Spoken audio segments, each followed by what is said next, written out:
So Kelly, thank you so much for taking the time this morning. I'm excited. I've participated. I've hosted a Jane's Walk in the past.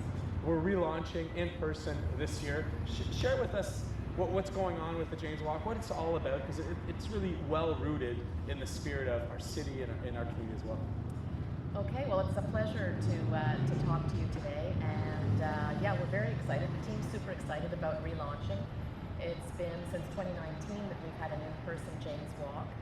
We've had a couple of years where, of course, with the pandemic, it's been difficult, not to say impossible, to get together in groups like this.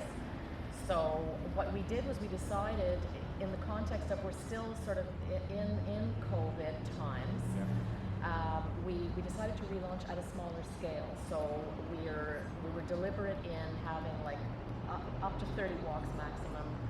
We've capped our walks at 30 people per walk, and we've got a registration system which is new. We've typically not had that. People just show up to whatever they want. But we really wanted to control the size of the group so that people feel comfortable coming out.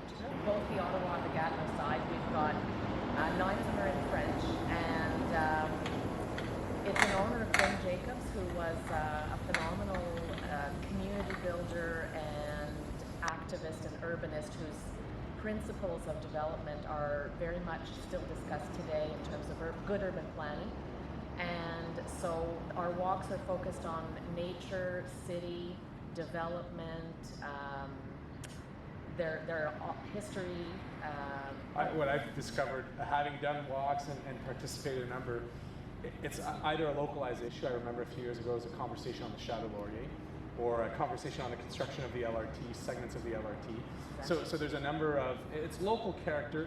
I want to understand, Jane's Walks happens in different cities. How do they come to be in Ottawa? We were one of the early sites. It started in Toronto, so a neighboring city, if you will. And Jane Jacobs, lived many decades at the end of her life in Toronto, so she did a lot of important work there.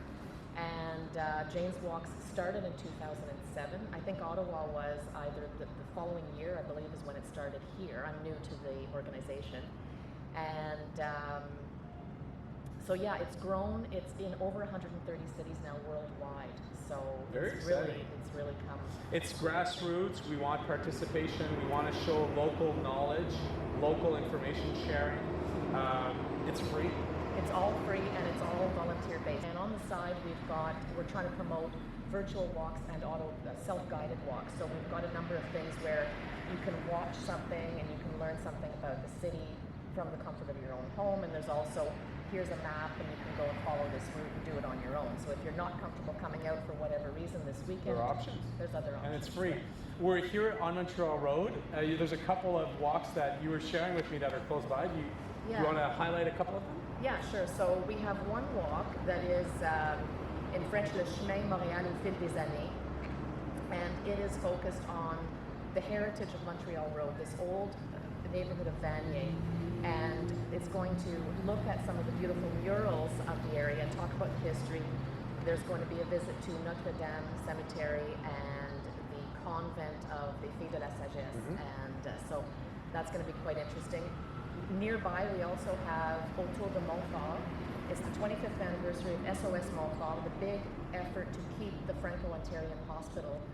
And so that's an important hospital. It's got a very interesting history.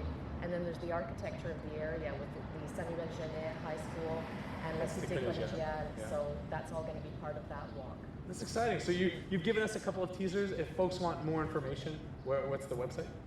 It's janeswalkottawa.ca, and you register for your walk there, and it's all very easy to use. And take a look. We're going to meet with one of our hosts for a Jane's Walk in the Byward Market in a few seconds. I'm glad here to be in the Byward Market with one of the Jane Walkers for the weekend. You must know Barry Podolsky, well known in our city, well known in the Byward Market. He's a resident, very passionate about the history of our city, and particularly the history of the Byward Market. Barry, what's your engagement, and have you done Jane's Walks in the past?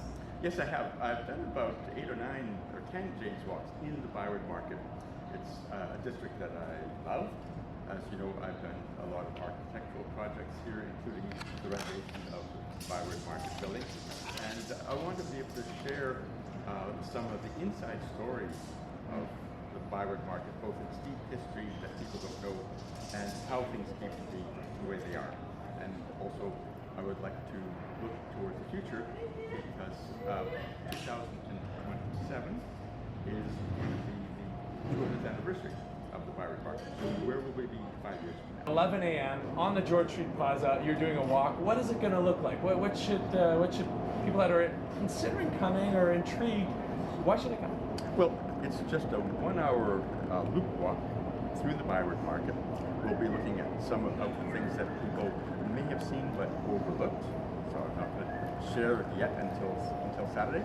But also, I think that it's also a chance to go and see the vendors after the walk is over, get a latte, bring your kids, and I look forward to it very much.